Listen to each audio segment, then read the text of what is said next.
hopefully we'll have the mic or they'll speak loudly. Welcome to the last of the Wednesday morning roundtables for the year 2015-2016. And we're really ending on what I think is probably one of the most significant and most profound aspects of the activities of the last possible year. As you can see, CNY rising from the ground up. The $500 million competition that Central New York was one of 3 to win of 7 upstate New York communities. So our goal today is to spend about 25 or 30 minutes, as is usual, to understand what this CNY Rising is about, how it's going to impact our Central New York region, and also then to open it up for questions, as we usually do, for 25 or 30 minutes. Our 2 panelists today, if I call them panelists, but our 2 presenters today, first on my left, Andrew Fish, you know very well, the former Executive Director of the Cayuga County Chamber of Commerce and the Cayuga Economic Development Agency. He has now, though, left our wonderful Auburn and Cayuga to venture into the big city of Syracuse, where he is Senior Vice President of Business Development at CenterState CEO. As many of you know, before he joined the Cayuga Chamber and CEDA, he was with Union Springs Academy. He's a graduate of Andrews University. He's also a goat cheese operator farmer, which I absolutely love, and has had many opportunities to enjoy the goat cheese with his wife, Kim. And he is also part owner in a entity called GM Properties LLC, which is a development company that focuses on commercial redevelopment of properties in rural upstate communities. He serves on many local and regional boards as well. His partner this morning in this great project is Rob Simpson, President of CenterState CEO, which is the CenterState Corporation for Economic Opportunity. CenterState CEO is an independent and forward-thinking economic development strategist. It focuses on business leadership organization and a chamber of commerce, and is dedicated to the success of its management and prosperity of the region. I don't know if many of you in your paths have crossed paths with Rob, but Rob has been probably the most, I think, influential leader in our community in the area of economic development and economic prosperity. In 2011, he was appointed by the governor to co-chair what the governor created as these regional economic development councils, the Red Cs. Since then, under his leadership, $844 million has been bought into the Central New York community, which has just been transformative. In addition to his leadership roles at CenterState and affiliates and partner organizations, he's involved with the Tech Garden, the Syracuse, which is the Syracuse Business Incubator, New Era Alliance, the Central New York International Business Alliance, CenterState's CEO's Foundation, Electronics Park LLC, and Benefit Specialists of New York. He has also been very involved on numerous community boards, including the Central New York Technology Development Organization, Syracuse 2020, and the Upstate Minority Economic Alliance. He's also won numerous awards. He was involved and recognized by the 40 Under 40 organization, the Salvation Army's Community Team Spirit Award, the Onondaga Citizens League Award, and just recently, 2 or 3 weeks ago, the Boy Scouts of America at their Boy Power Dinner. Before coming and joining CenterState CEO, Rob spent some time for the Defenders of Wildlife in Washington, D.C. He was a senior policy director for the State Environmental Resource Center in Madison, Wisconsin, and he was an assistant legislative director for the office of John D. Rockefeller in the Senate. He is a proud graduate of Columbia University and lives in Central New York with his wife, as well as his son, Ben. So, without further ado, I'm going to let them walk you through what is CNY Rising.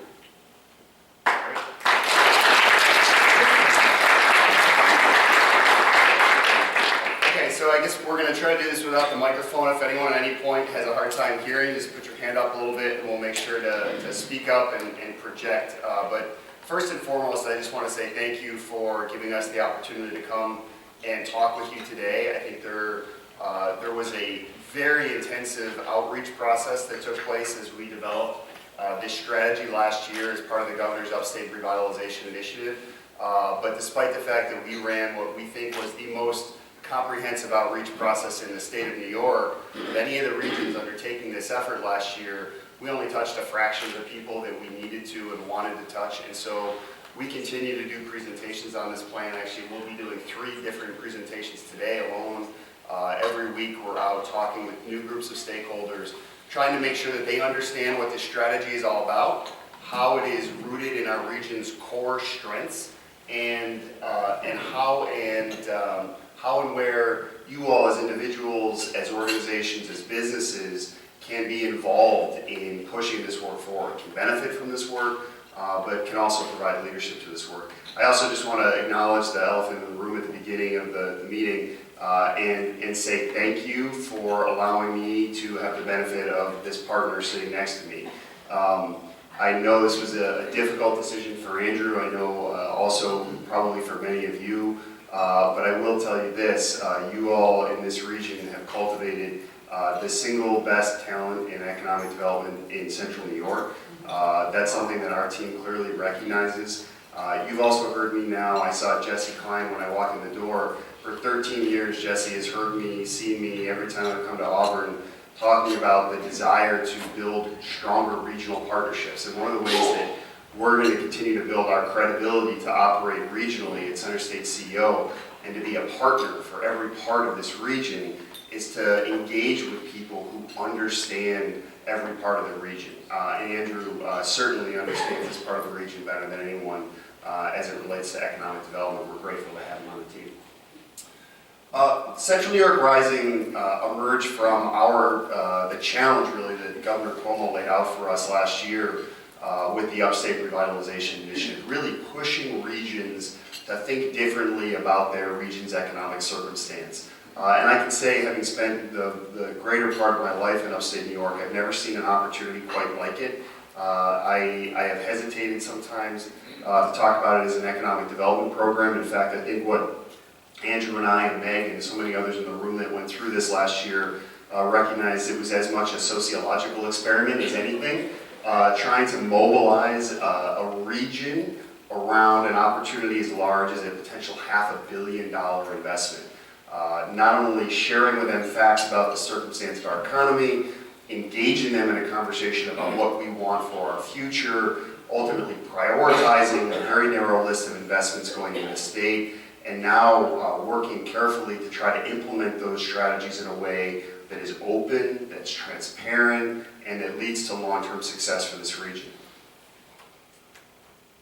So we'll talk just very briefly the process, and I want to speak to the process because I'm very proud of the work that we did. Andrew led a lot of this work as it relates to our public engagement. All told, we touched more than 2,000 people over a period of about 3.5 months. We really didn't have as much time to put this plan together as we all probably would have liked. The budget passed in April of last year.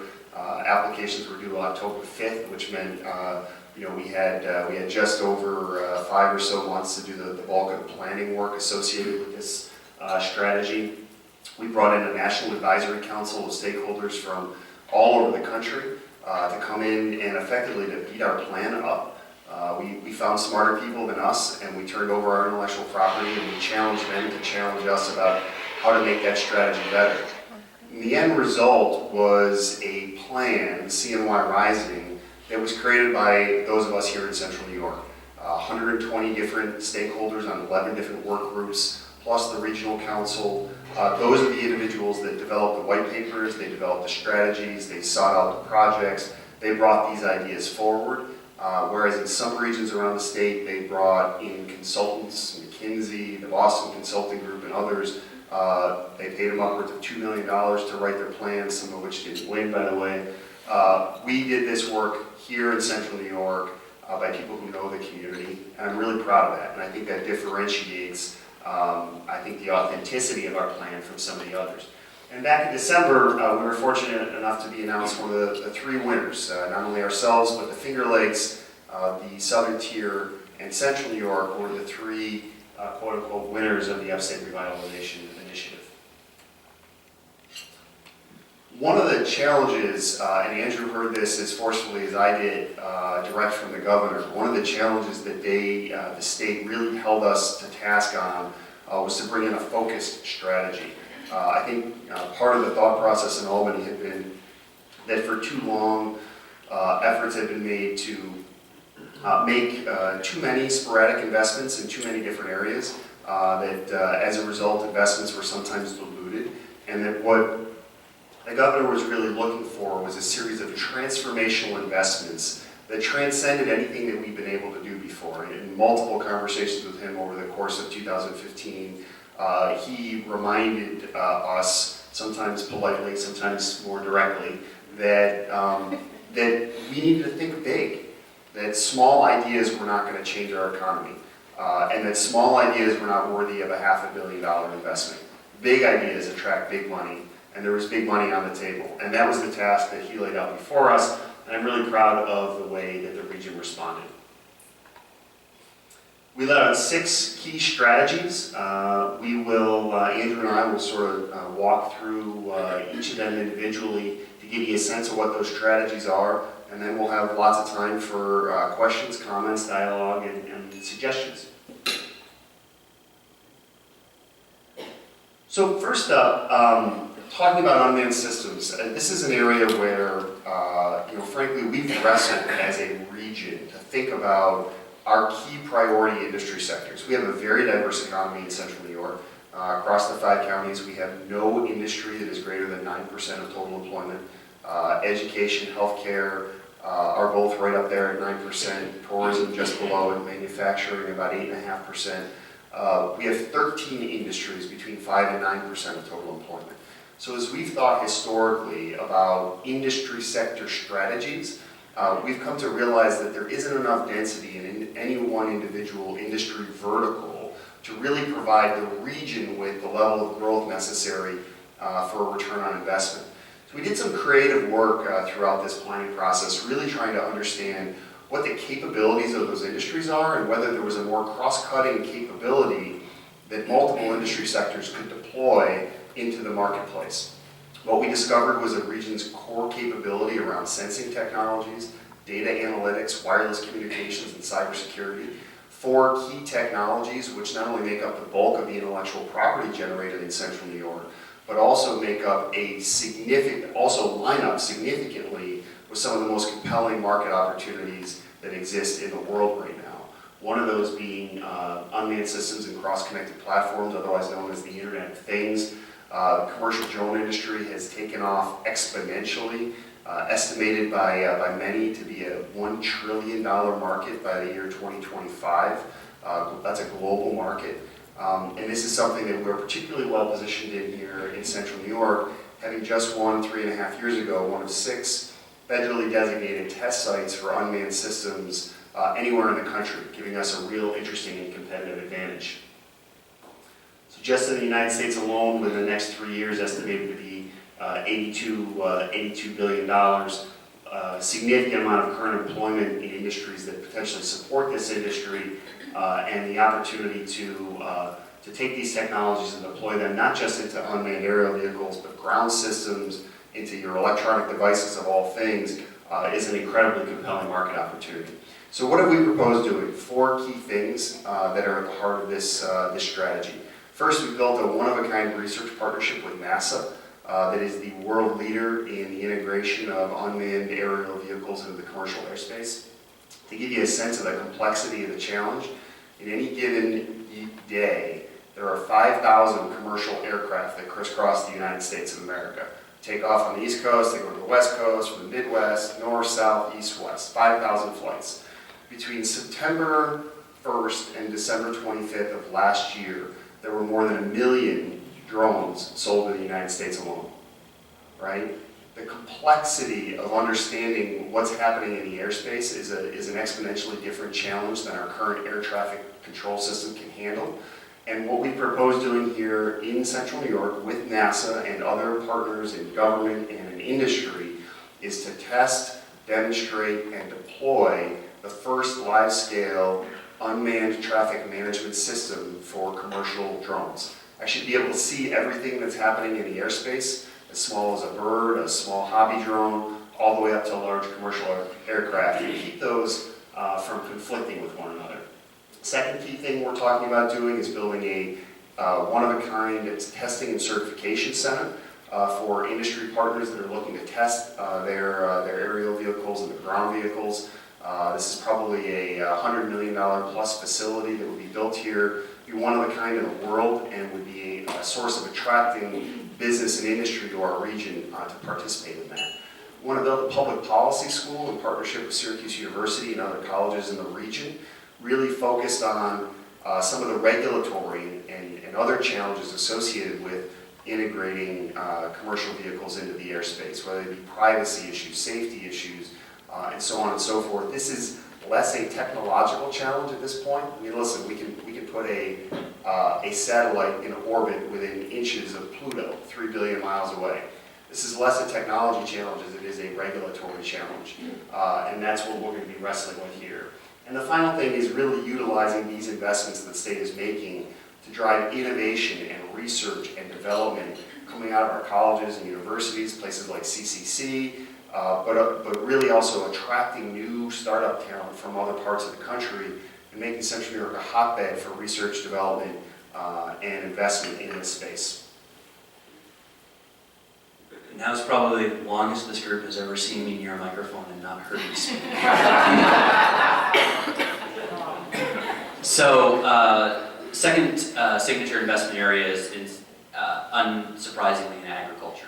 The agrarian economy that we have in Central New York is tremendous, both from a commodity-driven standpoint and just the volume of crops and farming that goes on in Central New York, but also the burgeoning market of value-added agriculture and the investments we're seeing here. Obviously, this is something we're very familiar with in Cuba County, with Cuban milk ingredients, grower nutrition, and the other opportunities that we have. But there's more than just an existing market here for this. There's also a growing opportunity, and that is based upon the fact that with population trends and also with the rise of the middle class around the world, we're going to have to produce more food in the next 40 years than we have had to produce in the last 10,000 years. And so that becomes a challenge from the standpoint of land use, that becomes a challenge from the standpoint of sustainability, that becomes a challenge from the standpoint of logistics. How are we going to get food that we're growing in places to those markets as they're developing? And so we, here's thoughts on the density that we already have: 3,500 farms, 4,000 farmers, and $53 billion worth of agriculture statewide. And so we're looking at this, and not surprisingly either, the three winning regions, the Finger Lakes region, Southern Tier, and Central New York, we all had ag as a strategic investment. And so we really need to understand what that means for upstate New York as a whole and how we're going to capitalize on that. So what we're intending to do in this area is two things. We're really looking at how do we grow more intensely without creating that sustainability issue with the land, with the water quality, and all of the other things that go with that. And some of the opportunities we think we have in that is closed environment agriculture. This is a way for us to have opportunities to expand the growing season, but also to limit some of those challenges, because when you're growing in a closed environment system, you don't have some of the larger waste issues, you don't have some of the larger issues of depletion of nutrients in the land and things like that. And so with the technology that's out there and the advancements that we're seeing both in Canada and in Europe and places like the Netherlands, there's a lot of opportunity here. And so part of our strategic investment here was 150 total acres under glass of closed environment ag throughout Central New York. As many of you know, we've talked about it. 50 acres of that is intended to be here in Cuba County with a project that CETA is continuing to be actively engaged with. You're going to be able to produce $253 million worth of goods annually. Now the idea here is not just about 150 acres.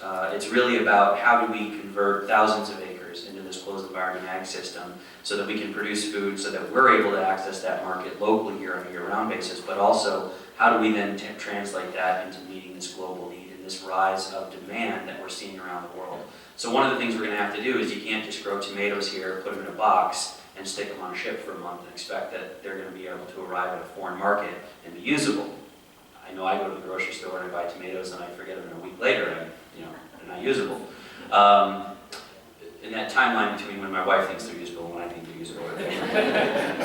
So we also are exploring the idea of aseptic packaging, extended shelf life packaging.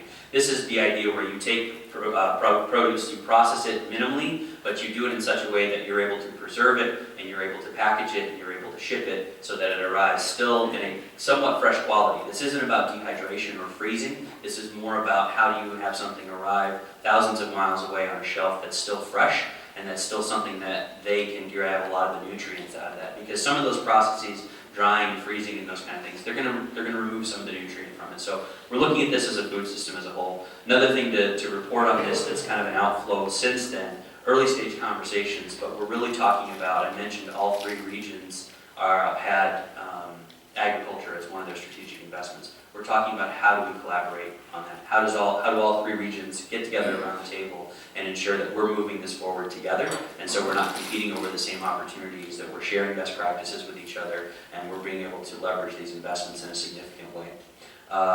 We're also looking and exploring the idea of developing some sort of a certification process, some sort of a brand or justification where in Upstate you have a label that goes on it, and so around the world they understand that label is associated with safety, security, sustainability, and quality. That is a harder thing to attack, that is a harder thing to understand, especially with the implications of having something that's labeled safe. But we're continuing to dive into that as a possibility. We know it's something that the state is committed to as a whole as well. Take this one. All right, I'll go with this one. So, the other thing that we're looking at, and again, this has to do with the logistics of how do you get the food to markets and how do you get the opportunities, not only from the agricultural side, but what are some of the investments that we can make as a region that are going to support all the industries across central New York. Remember that diversity is still an issue in terms of the industry sectors. So we don't want to just focus on these cross-connected platforms in UAS and say everything else you're on your own. We want to make investments that are going to support all of these industries and raise all boats. And so one of the things that we had to look at was, as we continue to try and help our industries in central New York be more globally fluent, it's the term we're using, but how do we help them export, how do we help them understand how to access these foreign markets, is the cost of doing it is a little bit prohibitive. It's a word, that word, in central New York. And the reason is because it's very costly to get containers on ships down to the port of New York, New Jersey to go to overseas markets, because right now you're really paying for one-way trucking because you don't have a lot of flow back and forth. You don't have regular rail service that's available down there. So anyone in central New York that wants to ship on a ship has to put it on a truck, pay the driver to go down there, and oftentimes pay the driver to come back empty. And so $37 billion is what the industry is. So there's another issue here, not just about us shipping, but also about the industry as a whole. There's congestion in the port of New York, New Jersey. There's congestion all along the East Coast, and that's only going to get worse. The Panama Canal is being expanded. Larger ships are going to be able to come through. We already have an issue of $37 billion being lost in the shipping industry because of congestion just in 2016 alone. We have 13,000 total jobs in the logistics and transportation industry in central New York. And there's 100 million people within 500 miles of central New York. We've talked about the geographical advantages that we have in central New York because of where we're located, with the thruway, with 81, with the port of Oswego just to our north, and with the port of New York, New Jersey down not too far away. So what we want to do is we want to make a global manufacturing and logistics hub. And what this will be is essentially an inland port where we will have opportunity to aggregate some of this exporting that's going on. So instead of trucking it down to the port of New York, New Jersey, they'll be able to truck it to our inland port. And that will get aggregated and put on our train, and that train will then be taken down to the port of New York, New Jersey. That train traffic in and out will be less expensive to get down there, and will also help reduce the congestion that's down there. But it's not just about filling a train to send it down, it's also about alleviating some of the congestion we're seeing down in the port of New York, New Jersey with this increased volume that they're going to see coming in, and bringing back full trains as well. And that's going to lead to investments in warehousing and logistics centers here in central New York, and create new economic activity so that we can take off some of that kind of a pressure relief valve where all of that extra stuff coming in can now come up here and be offloaded and distributed from centers that will be able to build around this inland port here in central New York. Obviously, this is an area where you've heard a lot about it. You've heard a lot of the challenges that we face in moving this forward. But what I will tell you, and Rob can echo this is a project that has been 10 years in the making. It's something that the economics of it work, and we're committed to making it work because of the opportunity that's there. And so we're going to continue to put effort into it. We're going to continue to work with our partners. We're going to continue to try and find the right location for this facility so that we can have the real economic impact that we believe it can have in Central New York. So, what we've just talked about are three pretty important drivers of economic activity, whether it be our high technology industry, our agricultural industry, the transportation trade, logistics industry, which has been pretty rapidly growing here. We also have to understand, though, that there are other circumstances and conditions that immediately impact our region's economy. And one of those, and we see this throughout the region, is the significant and, in fact, growing economic inequality that exists in Central New York. Now, we know from watching the national discourse, or what passes for the national discourse these days, that this is an issue not just here in Central New York, but really around the country. And in fact, in many places around the world. However, the problems are, in fact, worse here in Central New York than they are in some other places. And that's an economic reality that we have to be attuned to. Those of us in the world of business and economic development cannot be successful in achieving our goals of building a long-term sustainable economy without understanding that there has to be a greater measure of economic equality and that the current conditions of poverty and economic segregation, not only in our urban areas, but also in our rural communities, is not just a social issue or a moral issue, but it's an economic issue. Lost wages have a direct impact on economic performance, and that's really what we're experiencing throughout the region. The statistics are staggering. In fact, when you lay out the various statistics around poverty and economic inequality in the region, it can be a little bit depressing. What is encouraging, however, are the bright minds and the depth of talent that our region is investing in and trying to wrap around the problem. Our social service agencies, our business and economic development organizations, our political enterprises, our foundations, and I really have to give credit to Meg O'Connell for being a tremendous voice of leadership on this issue, really working to try to invest philanthropic capital in ways that can change the way that current systems are doing business. Because current systems, whether it be our workforce system, our education system, our economic development system, aren't yet fully connected to one another, and as a result, opportunities to link jobs and people who need jobs are often lost because of the lack of dialogue, and that's something that Meg has been working very, very hard to try to change. We talk about the poverty in urban areas, but this is also true in rural areas. You certainly know it here in Cayuga County. In Oswego County, 28% of students under, 28% of children under the age of 18 live in poverty, right? That's a horrific circumstance, and we certainly are well attuned to the challenges that they have, and not dissimilar from elsewhere. So whatever we propose to do, we've actually proposed making a $50 million investment in programs and strategies designed to connect the jobs that we're trying to create on one side of our plan to the people who need them the most on the other side of our plan, really linking economy and community in a way that we have not been successful at doing before, making investments in education, both K through 12 as well as adult education, making investments in workforce training, right? Actually working with our employers in this region to identify aggregated demand in various industries, whether it be in plastics, in transportation, in agriculture, and then directly connecting those employers who are looking for employees with agencies that have populations of people that are looking to find jobs. That seems like a relatively logical connection to make. There are actually incredible barriers to having those connections be successful. Things like transportation, things like legal services, things like basic training and educational skills. But that's where we want to target many of these investments. We also want to be very intentional about how and where we think about locating jobs as a result of this strategy and other job-creating projects that we do throughout the region. I am a big believer in the fact that the geography of jobs matters. Where you locate a plant, a facility, has a direct impact on who can access those jobs. We have a transit system in this region that doesn't adequately serve the needs of the poor, and as a result, strategies that locate jobs in ways that are non-strategic actually exacerbate the economic inequality that we have in this region. And that's something that we have to understand. It's something that we have to be intentional about trying to overcome. And that means that looking for our areas of highest economic distress in urban and rural areas, and actually seeking to place employment opportunities in those neighborhoods in close proximity to the people that we're hoping to lift out of poverty.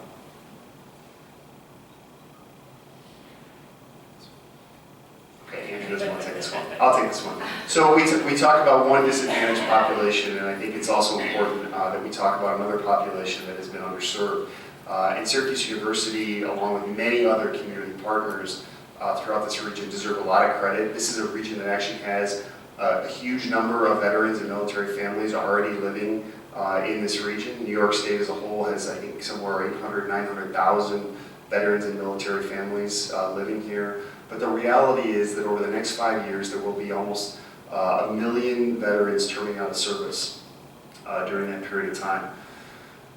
They often lack appropriate supports, whether it be healthcare supports, psychological health, employment training, entrepreneurial training, familial supports. And Syracuse University has established a reputation since really World War I as one of the premier institutions in the world in service to veterans and their military families. The university wants to build on that legacy, creating what they call the National Veterans Resource Complex, a one-of-a-kind, state-of-the-art, one-stop shop for veterans and their military families that would be located right here in central New York, and that would partner with other agencies throughout the region, like ClearPath and other institutions that are doing so many things in support of veterans and their military families. Why is this important to the region's economy? Because our labor force is shrinking. It's a sad reality. At a time when our employers are trying to grow and trying to put people to work, where you have great companies like Courier Plastics that are expanding, our labor force is shrinking, making it harder for employers to find skilled and qualified people. Well, it just so happens that there are huge numbers of skilled and qualified people that are turning out of service from our military. They're tested, they're trained, they have skills, they have capabilities, and that is a population of people that we believe we can tap into by providing world-class service to bring them to the region and ultimately to have a chance to keep them in the region, not only buying homes and participating in our economy, but also by being a meaningful and highly skilled part of our workforce.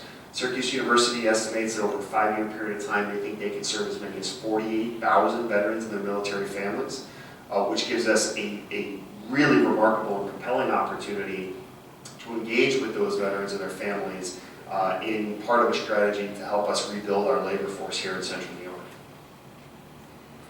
Now, the final piece of our strategy is one of the more complex, but also one of the more compelling. And I, speaking for someone who's been very involved in the Consensus Commission for Government Modernization in Onondaga County, I believe strongly that any time we go to Albany to ask for support, which we did in this process, right? We're asking for a $500 million investment from the state, that it's incumbent upon us to go to the state with a strategy for how we intend to help ourselves as well. This has to be a two-way discussion and dialogue, and one of the realities is that we suffer from a high degree of governmental fragmentation here throughout central New York. About 3 years ago, a group of civic leaders launched an effort in Onondaga County, which we've already talked with stakeholders in multiple counties around the region about how they might replicate. But they did a really fascinating baseline report. If you haven't seen it, I encourage you to go look at it. But some of the statistics are pretty staggering. 36 total general purpose municipalities in Onondaga County alone, 212 independently elected officials, 189 members of planning boards, 169 members of zoning boards of appeals. All told, more elected and appointed representatives in Onondaga County than the U.S. Congress combined. And we have a population of 470,000 people. Okay? Go down into the levels of spending, and you see just how many communities are spending resources on the very same things. All told, $1.7 billion in local government spending takes place in Onondaga County. We have one of the highest property tax rates in the country. Yes, some of that is a direct result of state mandates, Medicaid costs, and other things that are passed on from New York. But it would be unfair and in fact misleading for us to say that some of those costs aren't borne by the level of inefficiency that exists inside that very, very complex system. What's most astounding about the complexity of local government is that we don't really operate as a citizenry as 36 individual general purpose municipalities, right, in Onondaga County. I'm sure the same is true in Cayuga and Oswego and other places. 82% of all the suburban residents in Onondaga County get up in one community and go to work in another, right? Most of them are going into the city of Syracuse for jobs with our major employers. There is a high degree of economic interconnectedness, but there is a very low degree of municipal connectedness. And that creates significant discrepancies and disequities between communities that are significantly impeding our ability to grow. So that commission has actually proposed some pretty dramatic things. About 2.5 months ago, they put out a report, 51 pretty detailed recommendations about how to modernize government in Onondaga County. 50 recommendations that talk about things like trash collection, highway superintendents, consistent tax assessments, and a variety of other things that no one has paid attention to. And one recommendation that everyone has paid attention to, which was effectively the creation of a new metropolitan government in Onondaga County that would join first the city and the county and ultimately create opportunities for the towns and villages to opt in. Overnight, such a consolidation would create the second biggest city in New York State. Overnight, such a consolidation would have significant impact on the ability to drive tax savings to taxpayers. It would impact our ability to draw additional resources in from the state via municipal aid formulas. It would impact the community's ability to attract additional federal funding via municipal aid formulas, and unquestionably would move Syracuse and Onondaga County from what is now the 175th largest city in America, a list that we've been plummeting down over the course of the last 70 years, back up to the 38th largest city in America between Memphis and Kansas City. The psychological impact of that, I don't think, should be underestimated. It's a big, it's a bold, it's a transformative idea, but at the end of the day, I'm reminded of what Governor Cuomo challenged us to do via this process, which was to come forward with big and bold and transformative ideas that can change the way we think about ourselves, that can change the way our economy operates, and that can paint a picture for the future that not only ourselves, but that our children and our grandchildren and our students at universities and colleges throughout this region can believe in, that they can have some hope for the future. I've been back in Central New York now 13 years. I would say that when I talk to people who are under the age of 25 or 30, I sense a greater degree of optimism and hope and enthusiasm for the direction of this region that I have at any point in the course of my time back in Central New York, and certainly a much higher degree of enthusiasm than I experienced as a young kid growing up in Utica. So that to me speaks to something that we are on the right direction. Before we move on to the collective impact, a lot of the discussion around consensus obviously is Onondaga based and the opportunities that are there. One of the things I will say is that is not a unique microcosm. It's not like Onondaga is unique in upstate New York. Every one of our communities across upstate can look at this process and say, how do we take best practices? How do we model this? How do we look at how we're doing things? The other thing I will say is that I think one of the things that was discovered and that I'm learning as I'm going through this process too and talking to people is this isn't about the people that work in the municipalities. This isn't about the jobs that they're doing and the inefficiencies that are being created by that. It's about the construct. It's about the institutions. It's about the way in which they're set up. And that's the thing that you fundamentally have to look at and say, is there opportunity for us to make changes here? I would challenge this room full of leaders in this community to push on all of us collectively in Cayuga County to think about how we look at moving this idea forward in Cayuga County. How do we look at taking some of the things that have been learned through what's happening with consensus and look at the opportunities that are here. It doesn't mean that we have the same set of 51 recommendations, because every community is different. And just from a geographical standpoint, I don't think we would ever come up with an idea that says, hey, let's have all of Cuba County become the city of Auburn. But there are thoughts, there are ideas, there are opportunities that I think we can look at here that are more than just looking at the budgets of a department within those municipalities and saying, how do we carve out money here and carve out money there? We need to come up with those same ideas, those same big, bold, creative ideas in Cuba County as to how we can really fundamentally change the way that we are governing our local government here in Cuba County and what that can mean for us in these investments. Because ultimately it's about the collective impact. Ultimately it's about what is this $500 million that we won now, we've done that, is going to do for Central New York. And just from the projects that we had queued up in that first round, and what I will tell you is that this number is sometimes a moving target, because some of the things that we had in there in October are going to shift. The budgets are going to change. Some projects have come offline, other projects have come online. But when we put this plan forward to New York State, we were looking at $2 billion worth of projects over 5 years, $2.3 billion. $765 million worth of payroll that will be brought online over a 5-year period, almost 6,000 total jobs created, and a return on investment over that 5 years of 6.88. And that was considering that we were leveraging the investments we had on the table with the whole $500 million. The reality of it is that we're not deploying that full $500 million for the impact that you're seeing here. In fact, I believe this was only about 114 million of it was on this docket here in terms of the impact from these projects. And so, when we're talking about this as an opportunity, this is really what we're looking at, and how do we move the needle. And we think that the plan that we put forward is going to do that. Real quick, give you a brief update. It's not like we're done, because heaven forbid we ever be done. Round 6 of the regional council process has begun. Yes, we are in round 6. 5 years ago, when Rob was appointed co-chair, and 2 years. For 2 years, 2-year commitment. And the long-haired chamber director from Cuba County was asked to come and fill a seat. Little did they know what they were getting themselves into. We started this process, and now we're going into the 6th round. This is the timeline for it. The application opened May 2nd. They closed July 29th. We as a council have to submit our progress report and our scores by October 3rd, and the awards will be announced. They say fall 2016. It's always December. It's December. All 10 regions are going to be competing. There's no special URI this time, so 5 top performers will receive $25 million in ESD grants. One of the questions that have been asked is, since you won the URI, do you expect not to win?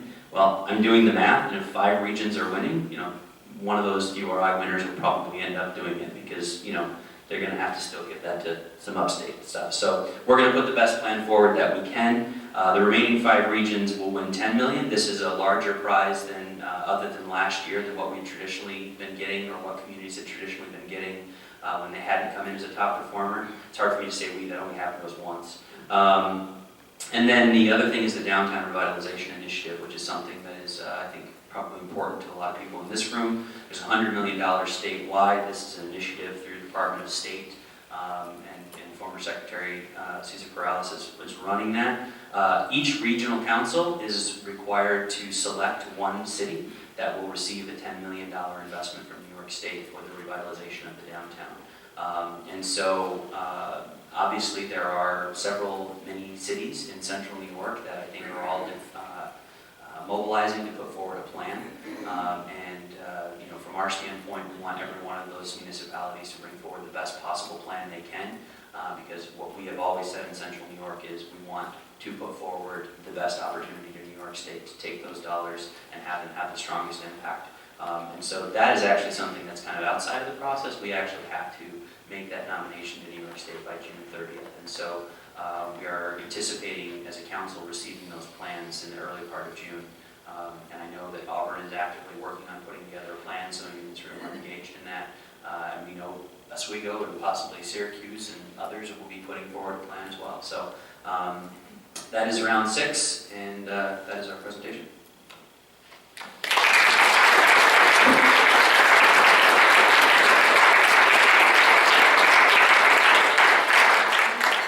Presented so well, an incredible amount of work, and again, to thank both the leadership, Rob as co-chair of the Upstate Revitalization Initiative for Central New York, and then Andrew, as he said, years ago, getting on the Regional Economic Development Council from the county.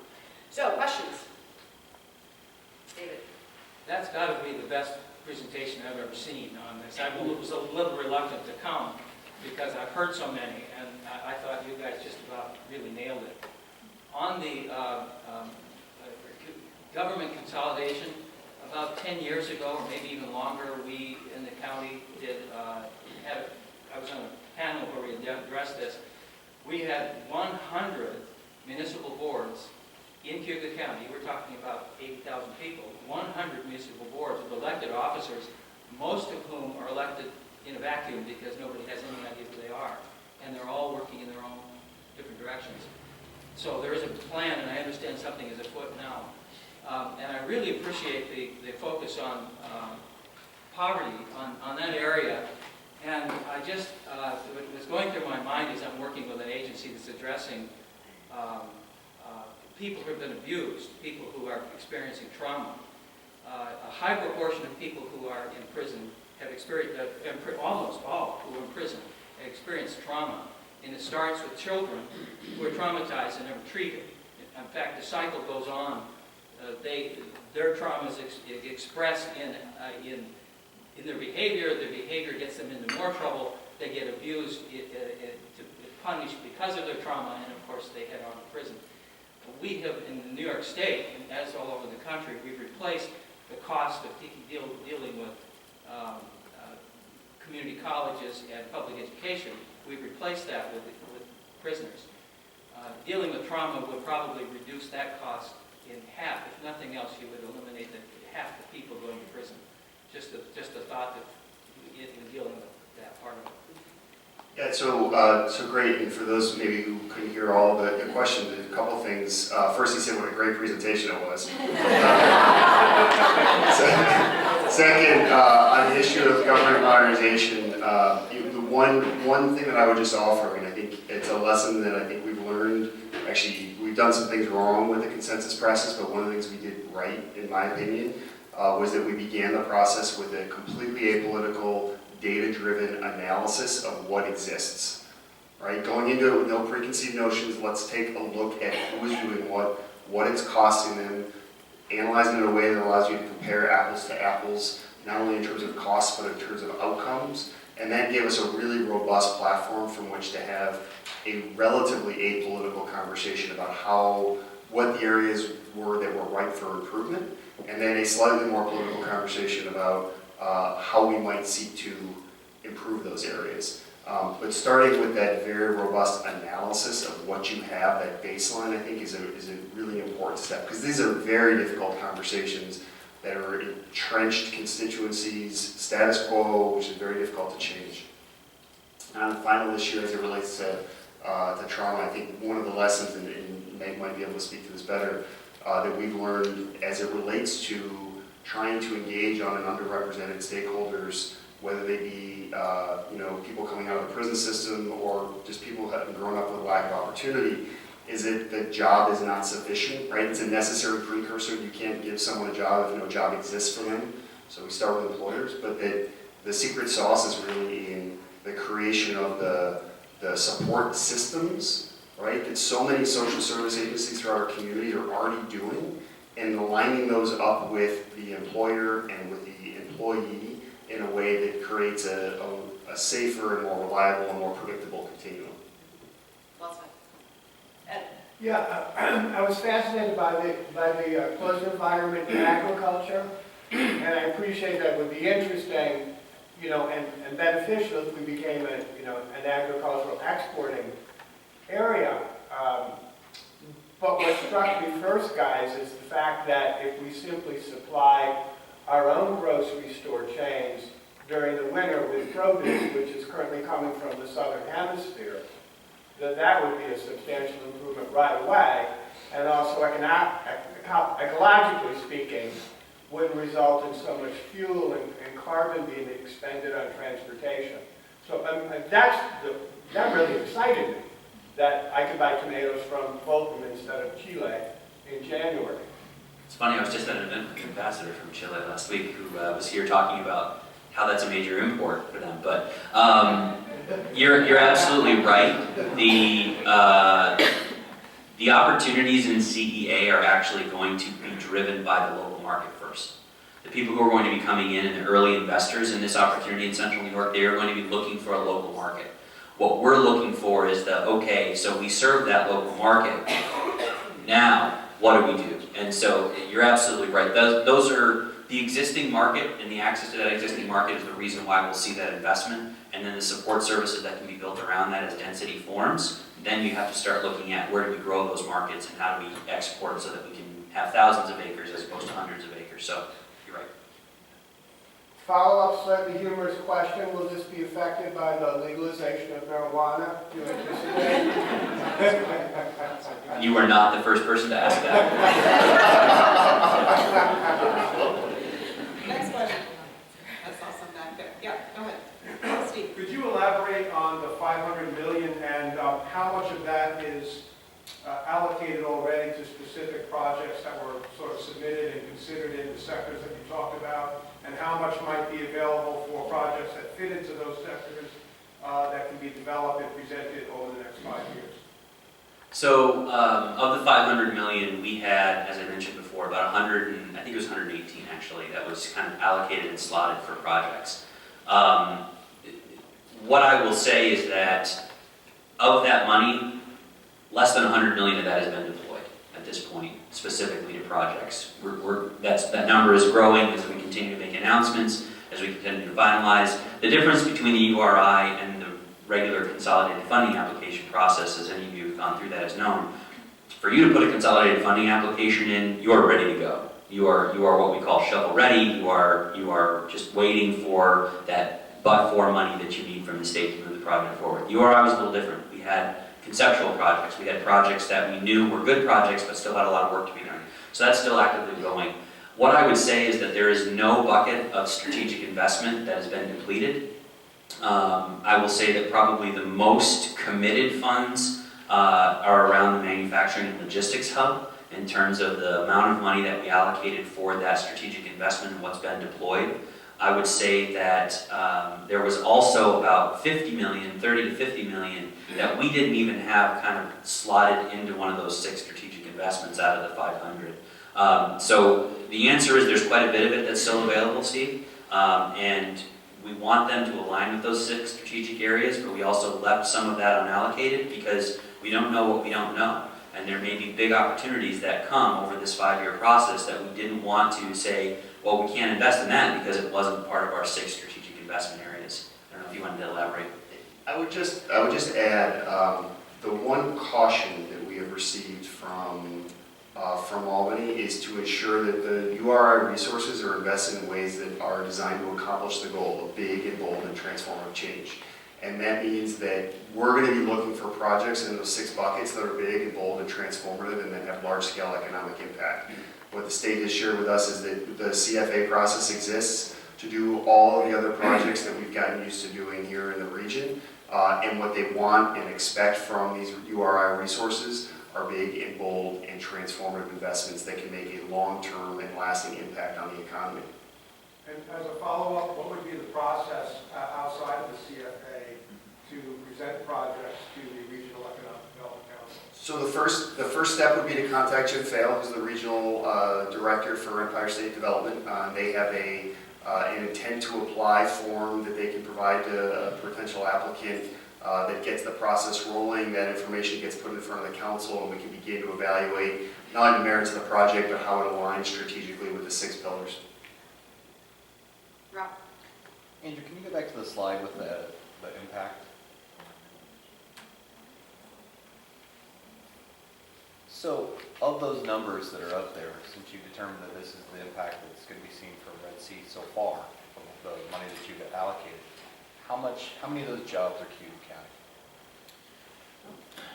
So a large portion of this was based upon projects that we had queued up and ready to go. And what I will say is that we really only had one signature project in Cuyahoga County that was there, which was that closed environment ag systems process that I was talking about. That was 100 of those jobs.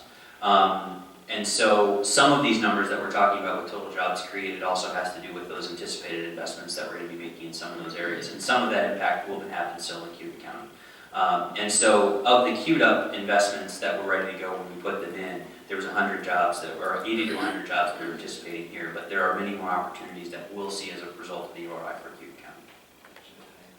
Yeah, so there's also going to be significant impact from the manufacturing and logistics hub that we'll see here for two reasons. One is because as the cost of exporting goes down, our companies in Cuba County that are doing that work are going to be able to have better margins, create more sustainability, have more growth opportunities because it's going to allow them to get into markets that they can't get into right now because it's cost prohibitive. The second part of that is that part of this inland port is a federal Tiger application that we did submit last year. We've submitted again this year. And there are companies in Cuba County that are actively participating in that to bring rail service to their location, which will create jobs for them and will also create sustainability for them. So there's some significant opportunities for Cuba County and UR, if that's the gist of the question you're asking, I assume. No, I mean, you're saying that we've got 100 jobs that are of the 6,000 that are up there that are created. So is there going to be heavier weight, if you would, to Cuba County projects since it's not a large part of that?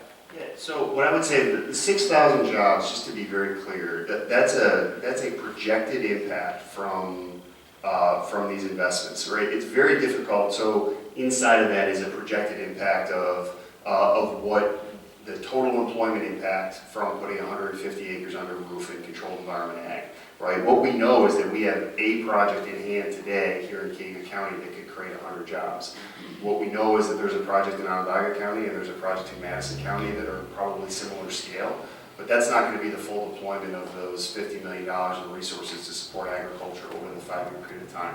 So we know what we believe the 5-year impact is going to be. We know the projects we have in hand, and so I think what Andrew's saying is that in hand today we have these couple of significant opportunities. The same is true for unmanned systems, right? So we believe that's going to be a significant driver of employment ultimately in this strategy. That has the potential to benefit companies, individual companies and suppliers in every part of the region. Where those specific projects may happen, there isn't a single project that's literally underway today in the unmanned system space with any individual company. They could be here in Cuba County, they could be in Oswego County, they could be in Onondaga County or elsewhere. And so I think I guess what I would say is I think it's a little bit premature, but clearly the regional nature of the investments is something that we track really carefully. We've looked at it over the course of the first 5 years through the Regional Economic Development Council. We've actually, we look at it not only on a county-by-county basis, but we look at our investments on a per capita basis. And what I would tell you in that measure, and I don't have the statistics right in front of me, Cuba County's actually done very well on the investment per capita basis through the Regional Economic Development Council. We have some other places like Madison County where, frankly, it's been more of a challenge. And often that's a product of the projects that people in individual regions bring forward. The only other point I'll add to that is that while we are mindful of the regional nature of where these funds are going, it's not like we're just allocating it out based on population. It goes to the projects. And so the question of will there be emphasis on Cuba County moving forward will be entirely dependent upon continued investment in Cuba County and continued opportunities that are brought to the table from companies looking to make those investments. So it's 9 o'clock, and I want to be conscious of people's time. I'm sure that Andrew and Rob will stay for a few minutes if you have other additional questions. Just to wrap up on 2 things, remember there's evaluation forms. Please fill them out. They're always really helpful for us. This is our last program of this year, so we'll take a break for the summer. You'll see probably an email come in August from Jesse to renew for next year. We'll also be announcing our at least for the kind of end of the year, first quarter for us, programs for 2016. So look for that as well. Also, at any time, if you do have ideas for programs, please continue to send them to Jesse. We have a whole committee that works on the programs each month, so we love to hear what's on your minds and what you might want to hear about. So with that, thank you so much for coming this morning, and a huge thank you to Andrew and Rob for all of it.